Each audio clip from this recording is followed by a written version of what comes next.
Let's hear it, Unite Here! Let's hear it, Unite Here! Good morning! Good morning!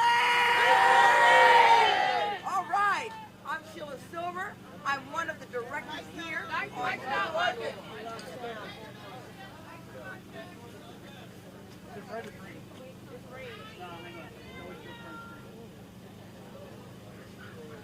It's not on.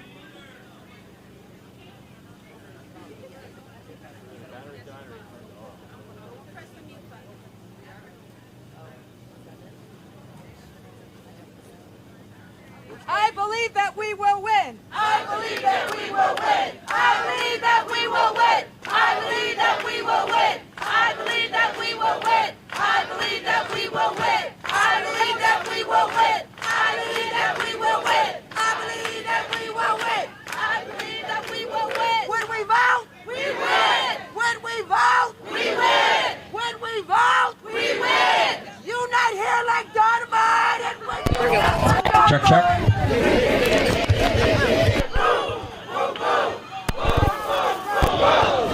Unite here like dynamite and when you mess with dynamite.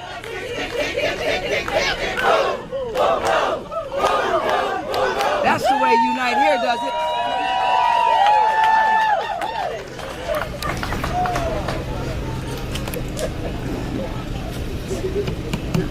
There we go. Anybody got a bullhorn? It's blinking. It's right now. No, but it's blinking. Anybody got a bullhorn? Okay, can you hear me now? Can you hear me now? All right, like I said again, my name is Sheila Silver, and I am one of the field directors of this great campaign, Workers to the Front. It's a pleasure to be here, and when I look out and I see all 300 of you, I am ecstatic.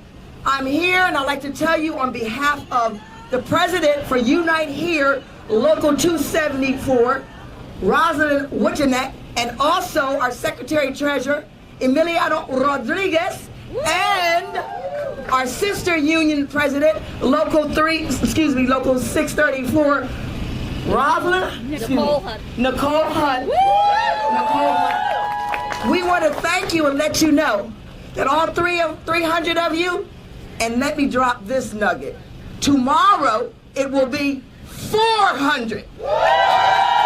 We appreciate you, each and every one of you, because we couldn't do it without you. And we're also excited to have special guests with us today. With us today, we have March for Our Lives, and we also have our teachers union with us. Let's give it up. Let's give it up. And for these special guests and yourself to stand with us as we go into to get out the vote weekend. It is amazing because we will make sure that we do what? We will make sure that we do what? And how do we make sure that we win? We get them to vote. That is awesome. We love you, we care for you, and we're going to keep on doing the job that we need to in order to get it done. Now, I had to tell you this right now. I've been on the doors since March, and we are not going to stop. We're going to fight every moment. We're going to fight until that last poll closes on the 8th. We're going to go to sleep, and we're going to wake up. We're going to start fighting again. But let me drop some numbers on you. Smoking Aces, I got one of their team members. Shauna Andrews, can you come on down and tell us about those numbers? Good morning, Unite Here. So, since July, we have knocked on over 671,000 doors for both Fetterman and Shapiro.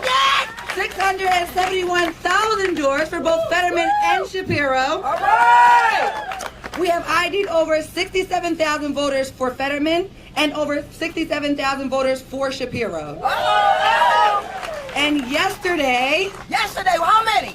we knocked on 21,152 doors. 21,152 doors. Oh, awesome. That's how Unite Here does it. Nobody does it like Unite Here. At this time, it's my pleasure. I mentioned her name again, and I'm going to do it yet again, all right? I'm going to do it right this time. Nicole Hunt. Come on down. Sheila. So again, like you said, Nicole Hogg, we unite here, Local 634. I'm honored to be out here with you guys. I say it all the time. I'm privileged to be working with you guys on the front lines, making sure our democracy is not taken over. I just want to be able to sit here. All of you are all aware of how gun violence has targeted our city and our families. Some of us personally have been a victim of gun violence. And so I am privileged to welcome David Hogg, who is a gun control activist, and he's the survivor of the Douglas High School shooting. So let's please give a unite here clap for Douglas Hogg.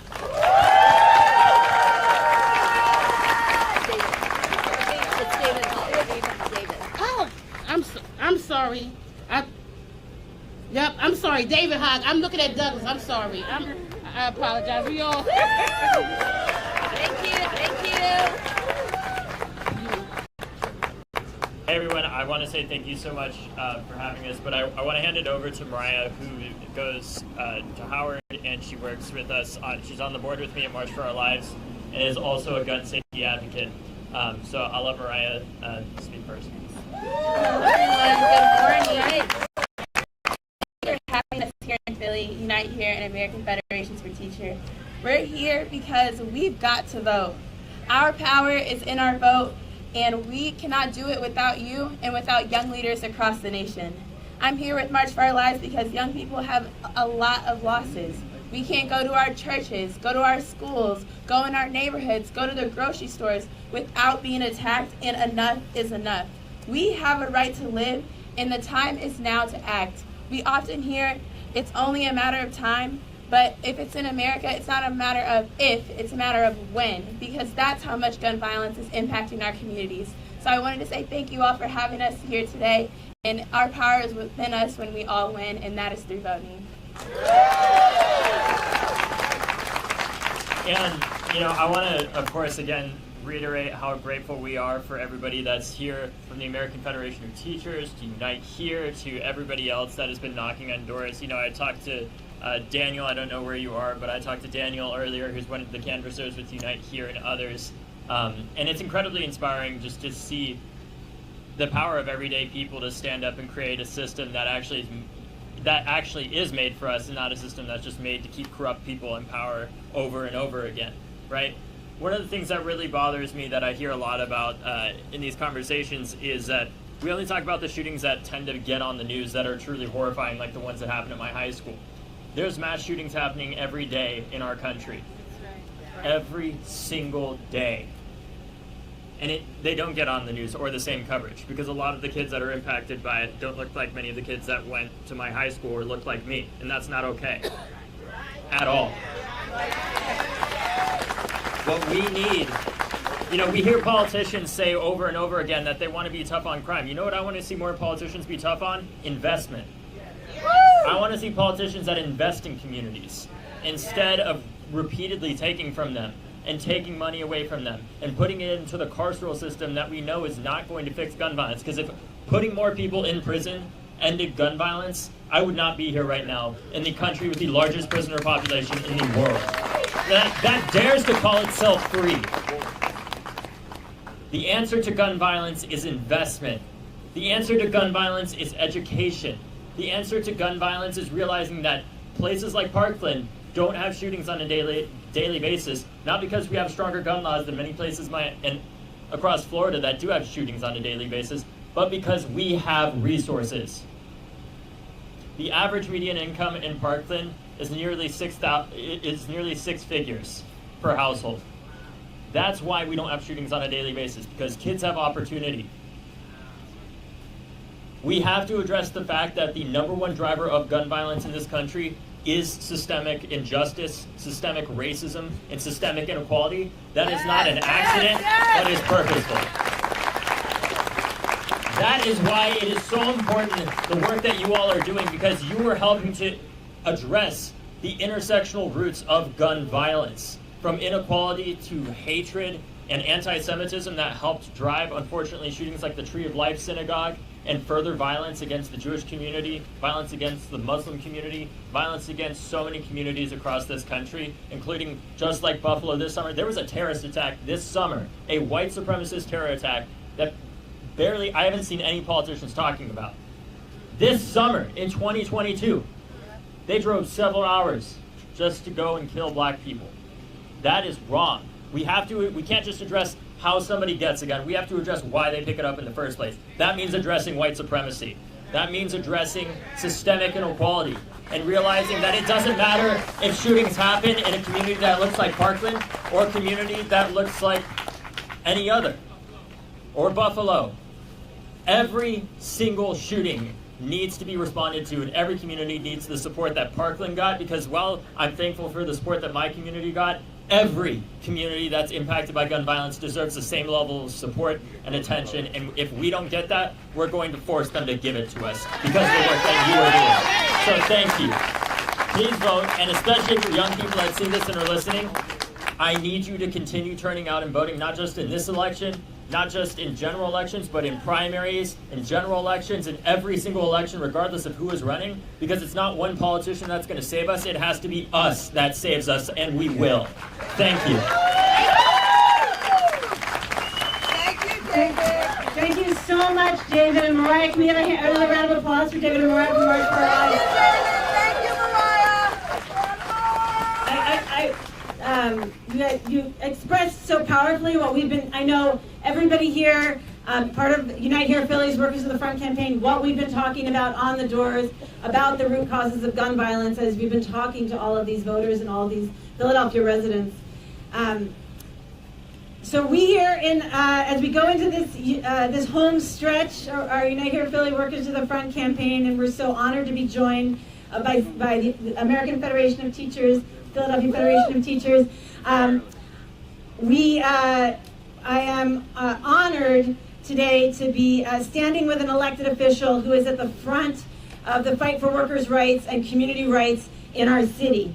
Councilmember Helen Gym stood with us back in 2013 when our Republican governor then was closing down our schools, and Local 634 fasted for 2 weeks for public school funding. She stood with us demanding that hotel workers be included in winning fair scheduling rights in the Fair Workweek bill. Thanks. And then when the pandemic, as a result, and then in 2020, when the pandemic caused 90% of our members, of many of you, to be laid off with no idea of when you would be able to return to work or if you would return to work, she pushed through the Black Workers Matter economic recovery package that protected our right to go back to our hospitality jobs after COVID. Most importantly, we have seen her not only fight for us, but fight with us. Exactly where those decisions are made and in the halls of power, and we will stand with her for that reason, for what she showed us every single day. So it's my honor, please give her a big round of applause. Let's recognize Councilmember Helen Gym. Thank you. Thank you, everybody. Thank you, Rosalind, for that amazing introduction. Thank you, March for Our Lives, David and Mariah, for your heroism that you've shown. To the amazing Randi Weingarten and Jerry Jordan and Arthur Steinberg, representing teachers all across the country and here in Philadelphia, and to my amazing partners at Unite Here. But mostly, thank you to everybody who is out here, all 300 of you who are out to change everything. How do you change the world? How do you change the world? How do you change and challenge the politics of cynicism, fear, and apathy that has kept so many people in our city down? We do it with each other. We're not doing it with the $43 million in ads that are going to pour in between today and November 8th. We are doing it by going door to door with one another. We are going door to door, mother to mother. We are going door to door, working person to working person. We're going door to door as grandparent to grandparent, family member to family member, neighbor to neighbor, Philadelphian to Philadelphian,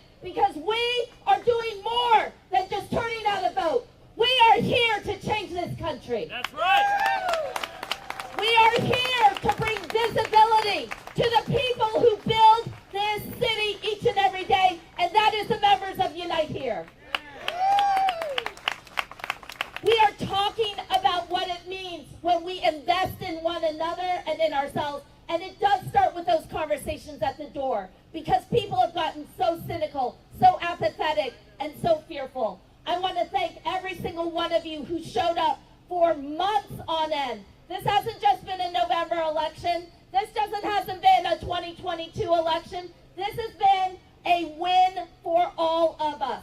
A win for working people in a state that still keeps people down at $7.25 an hour. And we are going to change that.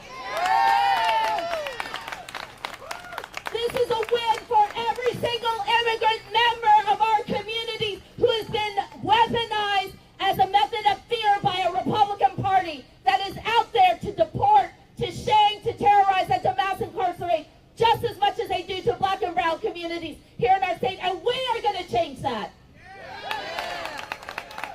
We are here because we are family members who understand that in a state where we've got somebody running for governor who wants to take out $13 billion out of a state education system, we're going to be in their way. We're going to be the ones that say, not on our watch. Not on our watch. We have lived this before. We have seen devastation from individuals who are selling the politics of fear and disinvestment. I stood with Unite Here and Nicole Hunt and members of 634 because cafeteria workers knew the name of my daughter every single time she went and got her lunch, from the moment she was 5 to the moment she was 18 years old. You show love, you show decency, and you raise our family members through our public school systems. And when a governor came in 2013 and took $1 billion out, and that was just $1 billion, we knew the damage it caused. We knew what it would look like to our communities, and we will never, never go back. And it is not even enough. It is not even enough for us to make sure that Doug Mastriano loses and Nevin Oz sells his, fake pills and his diet thing and his big money somewhere else. It's not enough in dignity. We believe in our PRO Act. We believe in labor rights for all. We believe in a public education that serves the system, that serves our children. And we will change this country for all of us. Thank you. Thank you, Helen. So it's with my pleasure to introduce Jerry Jordan, my comrade in the school district of Philadelphia. PFT has been critical in helping us get all you guys out here and the support, and we want to just give him a nice round of applause again. My comrade from the school district of Philadelphia, Jerry Jordan for PFT. Good morning, and thank you so much, Nicole. And I enjoy being your comrade and working with you. Good morning, everyone, and what a good morning it is. The sun is shining on our beautiful cities. Union members, like all of you, have been pounding the pavement in order to move us forward as a city, as a commonwealth, and as a nation. You live by the words that the late, great John Lewis said. Ours is not the struggle of one day, 1 week, or 1 year. Ours is not the struggle of one judicial appointment or presidential term. Ours is the struggle of a lifetime, and maybe even many lifetimes, and each one of us in every generation must do our part. Every day, as you're knocking on doors, you are serving your neighbors, your communities, your families, and your union, because you are doing your part to make a change. Maybe it does not always feel like knocking on a door makes a difference, but I will tell you right now, it does. It does. It does. It does. You may be the difference maker for a voter once you share with them the issues at stake. They may take your message and spread it far and wide. And now, I am going to turn it over to my colleague, my union sister, my friend, the president of the American Federation of Teachers, Let me tell you that Randi Weingarten has our backs. She has fought shoulder to shoulder with us on so many issues right here in our city. Visiting so often that I've often wondered if she actually is a Philadelphian. And Randi believes so strongly in our system of public education that she's actually been arrested here fighting to save our public schools. Yeah, give it up for her. America's educators and every union member in America could not ask for a stronger partner than Randi. So it's my honor to introduce you all to her this morning. My friend, my international president, Randi Weingarten. Love it. I have a rap sheet. Yeah, you do. Okay, I have a rap sheet in New York. Oh, watch out. Jerry.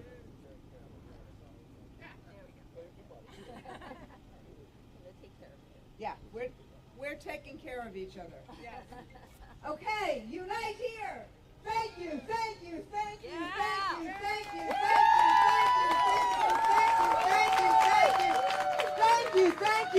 you, thank you, thank you. And thank you for the next 4 days, when I should be saying thank you, thank you, thank you, thank you, thank you.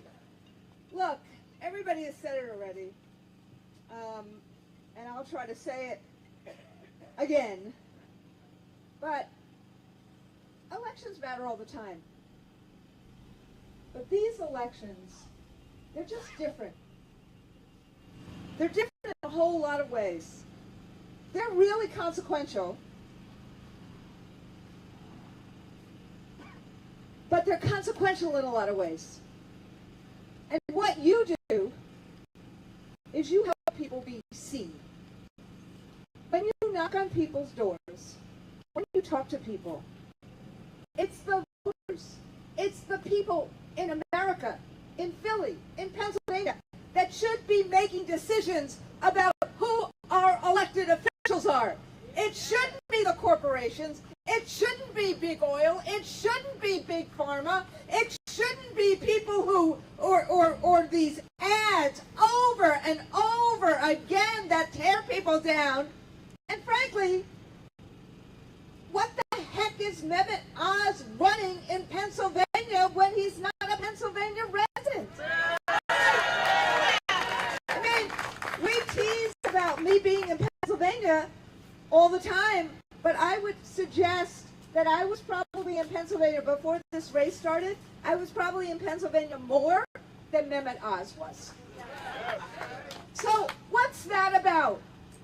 It's about taking over the people's business and the people's work by people who are going to just basically take away our democracy and give it to those who already have power.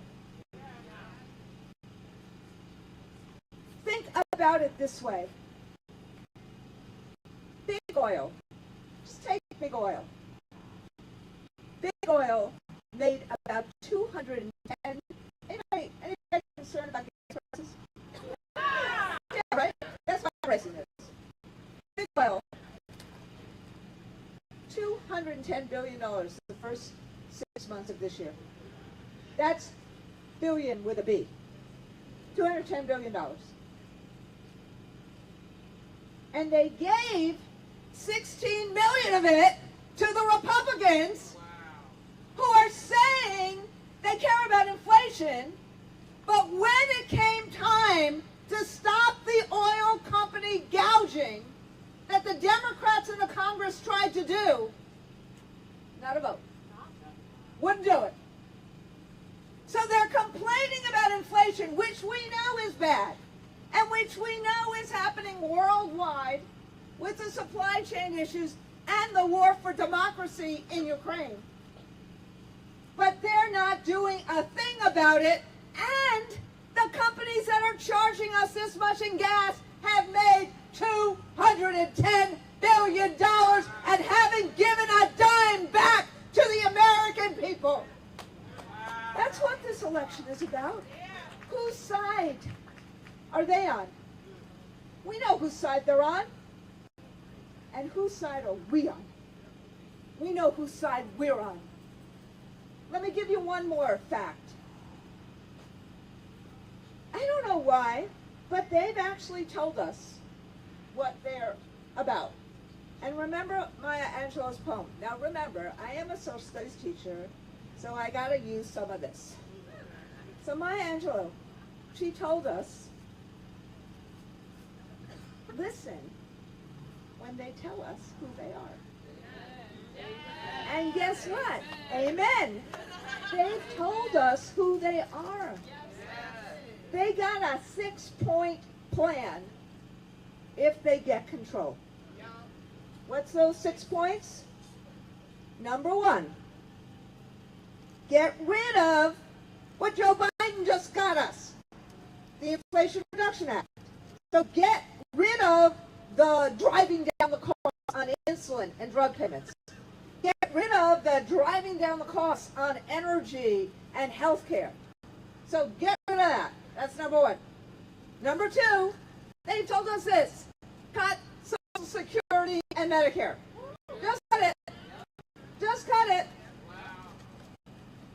Number 3. And they've done this already. They've gone to court.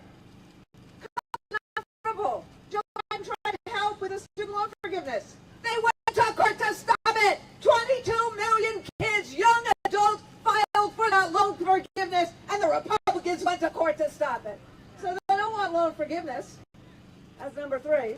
And then when we speak about public schools, they want to cut public schools and give the money to unaccountable voucher programs, or maybe just cut the money.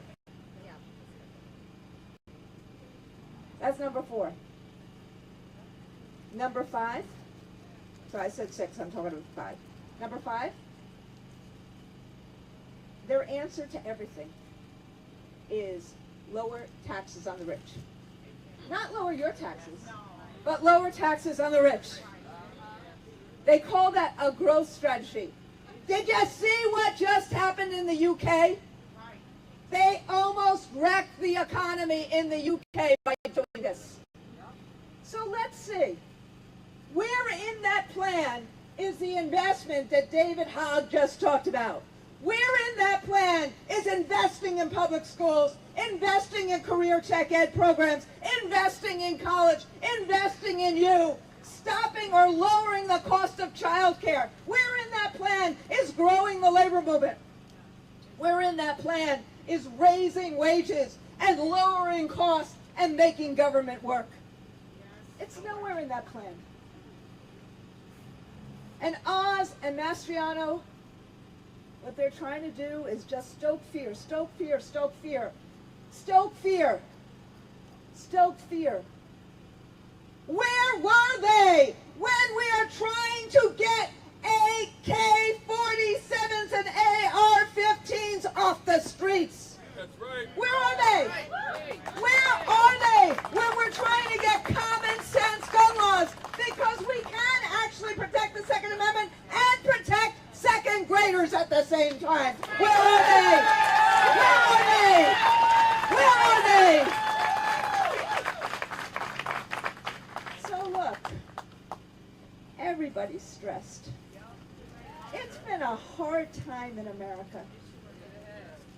COVID, all of the disinformation and the division, the fact that my grandkids, because of the Supreme Court, they're 2.5 and 6.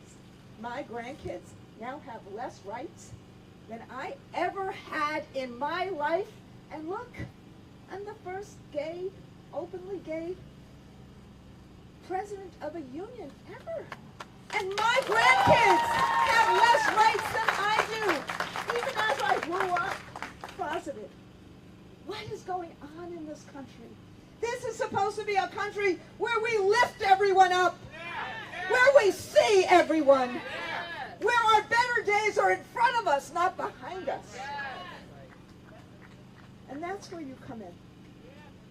Because whether it's AFT or Unite Here Look, we've joined up a lot.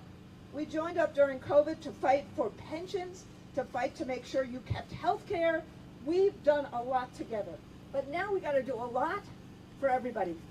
And that's where I'm going to end where I started, which is when you knock on doors with people, the arguments are there, but we live in a post-truth society. And what happens is people have to see each other, and people feel alone, and they feel like they're just by themselves, and that nobody cares. You care, that's why you're knocking on doors. The labor movement cares, that's why we're knocking on doors.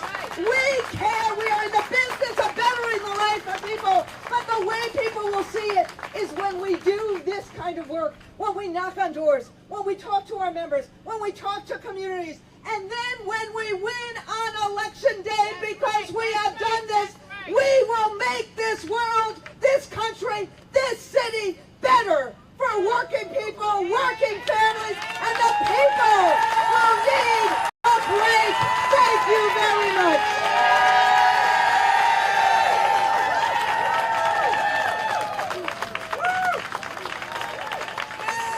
Thank you. Tell me what democracy looks like. This is what democracy looks like. Tell me what democracy looks like. This is what democracy looks like. Tell me what democracy looks like. This is what democracy looks like. This is what democracy looks like. So we want to again thank March for Your Lives. We want to thank Randi Weingarten, Jerry Jordan, Helen Gym was always on the ground with us. We want to appreciate you guys also. They come out because you are the future. You are the ones that's making a change. And we need a change in this city because we got to do better. And we ain't going to do better until we make them do better, right? So to close it out, I'm going to pass it to my colleague, my comrade, Emiliano, Secretary Treasurer of Local 274. I'm messing up everybody's name. Oh, God. All right. Okay, just got a couple announcements. Let's give it up one more time for all our guests, everybody. Yes, thank you. All right, QC's going to start setting up because they got QC goodies. But one round of applause. Thank you to the Bluebell Gang one more time for making it out to Montgomery County. The day after we went to Reading. Thank you, Bluebell Gang. We appreciate your service. All right, QC, what you got? All right, everybody, good morning. Great job yesterday. 21,000 doors. We're well on our way. You want to hit that? So remember, our goal is to win, and to win, we're hitting 750,000 doors, and we're getting 70,000 Fetterman IDs, and you can see we're going up, up, up, up, up. 67,000 Fetterman.